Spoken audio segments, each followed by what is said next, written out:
السلام علیکم. ابرار رشید ایک مرتبہ پھر آپ کی خدمت میں حاضر ہے اور میری آپ سے ریکویسٹ ہے کہ اگر ابھی تک آپ نے میرے چینل کو سبسکرائب نہیں کیا تو اسے سبسکرائب کریں، لائک کریں اور جو گھنٹی کا بٹن ہے اس کو ضرور پریس کریں. آپ کا بہت بہت شکریہ. گزشتہ روز میں نے ویزے کے حوالے سے 2 خبریں آپ کے ساتھ شیئر کی تھیں.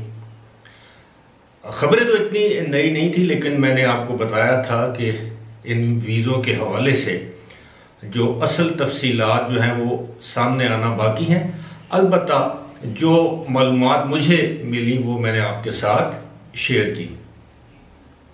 آج میرا موضوع قدرے مختلف ہے.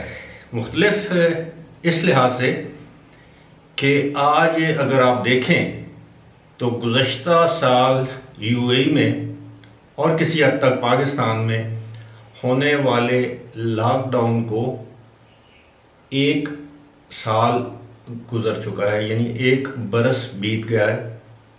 اور اس دوران آپ کو معلوم ہے کہ متعدد فلائٹس جو تھیں وہ بند کر دی گئیں. لوگوں کو شدید مشکلات کا سامنا کرنا پڑا، خاص طور پر وہ لوگ جو دیار غیر میں ہیں، مڈل ایسٹ میں، گلف ریجن میں ہیں.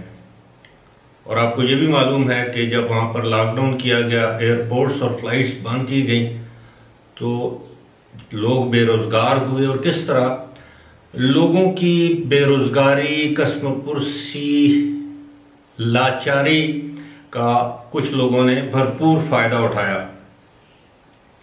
یہ 1 سال گزرنے کے بعد اگر آج آپ اور میں تجزیہ کریں تو باوجود اس کے کہ کرونا وائرس کی جو تیسری لہر ہے اس نے بھی ڈیرے ڈال دیے ہیں اور خاص طور پر پاکستان کے مختلف علاقوں میں لاک ڈاؤن کیا جا رہا ہے، لیکن اس کے باوجود ہم یہ سمجھتے ہیں کہ کم از کم میں یہ ضرور سمجھتا ہوں کہ اس 1 سال کے دوران بہت سی چیزیں بدل گئی ہیں، اور جسے انگریزی میں کہتے ہیں the world will never be the same again، یعنی دنیا اب دوبارہ پہلے جیسی نہیں رہے گی. اور سمپل الفاظ میں اسی طرح ہے کہ اگر آپ کو یاد ہو تو دسمبر 2019 میں بہت سے لوگوں کو معلوم ہی نہیں تھا کہ کرونا وائرس کی کوئی بیماری یا وبا ہے یا نہیں ہے. البتہ وقت گزرنے کے ساتھ ساتھ لوگوں کو معلوم ہوا کہ یہ صرف بیماری یا وبا ہی نہیں، یہ جان لیوا بھی ہے اور موذی بھی ہے. اور اس دوران ہم نے بہت سی تبدیلیاں ہوتی دیکھیں. انسانوں کی جگہ مشینیں آ گئیں، کمپیوٹرز آ گئے، لوگوں میں فاصلے پڑ گئے. دلوں کے حال تو اللہ جانتا ہے، لیکن جو فزیکل فاصلے ہیں جس کو ہم فزیکل ڈسٹنس کہتے ہیں اس کو سماجی فاصلے کا نام دے کر بڑھا دیا گیا. لوگ ایک دوسرے سے ملنے سے کترانے لگے. جن کا اگر دل بھی کرتا ہے وہ کسی سے ملاقات کریں تو وہ مل نہیں سکتے. اس کی وجہ آپ کو معلوم ہے کہ وہاں کے ہر جگہ کے قوانین ہیں. لیکن having said all that، میں صرف ایک بات آپ سے کہوں گا کہ الحمدللہ جو پچھلے سال مارچ کے مہینے میں بہت سے ممالک انکلوڈنگ یو اے ای میں جو کووڈ-19 کی صورتحال تھی، جس طرح لاک ڈاؤن تھا، جس طرح کاروبار بند ہو رہے تھے، جس طرح ہوٹل انڈسٹری تباہی کے دہانے پر پہنچ چکی تھی، ایئر لائن انڈسٹری بند ہو چکی تھی، ایئرپورٹس بند ہو چکے تھے، اس کے مقابلے میں آج حالات بہت زیادہ حد تک بہتر ہیں. یہی صورتحال پاکستان کی ہے. اب جو بڑے ممالک ہیں، امیر ممالک ہیں، انہوں نے تو ویکسینز 4 قسم کی امپورٹ کر لیں. ظاہر ان کے پاس پیسے تھے، لیکن بدقسمتی دیکھیے کہ پاکستان جیسا نیوکلیئر پاور کا حامل یعنی ایٹمی ملک آج دن تک پاکستان ویکسین امپورٹ نہیں کر سکا. اور ابھی تک جو ویکسین جن لوگوں کو لگائی جا رہی ہے وہ چائنا کی جانب سے ایک قسم کی خیرات کے طور پر فراہم کی گئی ہے ہمیں. یعنی خیراتی ویکسین لگائی جا رہی ہے۔ اب آپ خود سوچیں کہ جس ملک میں ویکسین بھی خیرات کے طور پر لگائی جائے، اس ملک کی معیشت، اس کی قوت، اس کی طاقت کی کیا حالت ہوگی۔ مجھے یہ کہتے ہوئے خوشی نہیں ہوتی، لیکن یہی پاکستان تھا جو ہر چیز میں خود کفیل تھا۔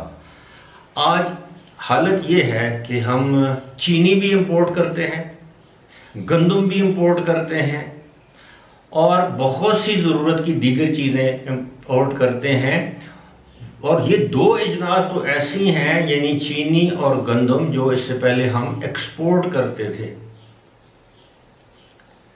اور ہر طرف جہاں جہاں آپ نظر دوڑائیں کرپشن۔ اب یہاں تک کہا جا رہا ہے کہ پاکستان میں جناب وزیر اعظم کے دست راست افراد یہاں پر ویکسین امپورٹ کر رہے ہیں تاکہ وہ بھاری قیمتوں پر لوگوں کو لگائیں۔ اور اگر آپ کو یاد ہو تو میں نے تقریباً 8 یا 9 مہینے پہلے، یعنی نومبر یا دسمبر میں یا اس سے بھی پہلے، میں نے ایک ویڈیو بنائی تھی جس میں میں نے ذکر کیا تھا کہ کس طرح ویکسین مافیا پاکستانی عوام کو لوٹنے کے لیے تیار ہے۔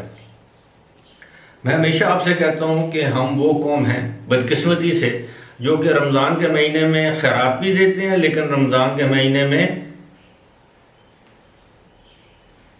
ذخیرہ اندوزی بھی کرتے ہیں، زکوٰۃ بھی دیتے ہیں رمضان کے مہینے اور ذخیرہ اندوزی بھی کرتے ہیں، جھوٹ بھی بولتے ہیں۔ لیکن یہ سارا معاملہ آپ کے سامنے لانے کا مقصد صرف ایک ہے۔ مقصد یہ ہے کہ اگر میں اپنے طور پر ایک ذمہ دار شہری کا کردار ادا کروں، آپ اپنے طور پر ایک ذمہ دار شہری کا کردار ادا کریں، اور اس طرح کی خباثتوں کو لوگوں کے سامنے لاتے رہیں، اور بلا وجہ ہم کسی حکمران یا اپوزیشن رہنما کے مرید نہ بن جائیں، ان کے اچھے کاموں کی تعریف کریں، ان کے برے کاموں پر لعنت بھیجیں۔ میں نے لفظ لعنت استعمال کیا ہے۔ اور ہمارے تو ہے نا، حدیث ہے نا کہ آپ کسی برائی کو ہاتھ سے نہیں روک سکتے تو زبان سے روکیں، زبان سے نہیں روک سکتے تو آخری ایمان کا درجہ ہے کہ پھر دل سے برا مانیں۔ چلیں اگر ہم ہاتھ سے نہیں روک سکتے تو زبان سے تو روک سکتے ہیں، اور زبان سے روکنے کا طریقہ یہی ہے جس طرح بھی میں نے آپ کو بتایا ہے کہ پاکستان میں ویکسین پر بھی اربوں روپے کمانے کی تیاری شروع ہو چکی ہے، اور یہ بھی بتایا گیا ہے کہ جو ویکسین باہر کے ممالک میں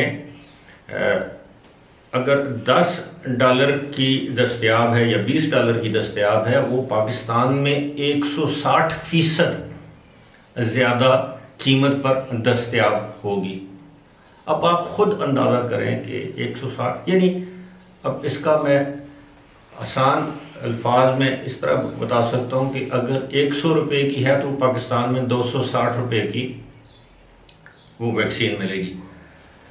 اب ایسی صورتحال میں یہ سمجھتا ہوں کہ جہاں ہم لوگوں نے کرونا وائرس پر قابو پایا ہے، جہاں ہمیں اس حوالے سے کچھ سبق سیکھنے چاہیے تھے، وہ سبق بھی ہم نے نہیں سیکھے۔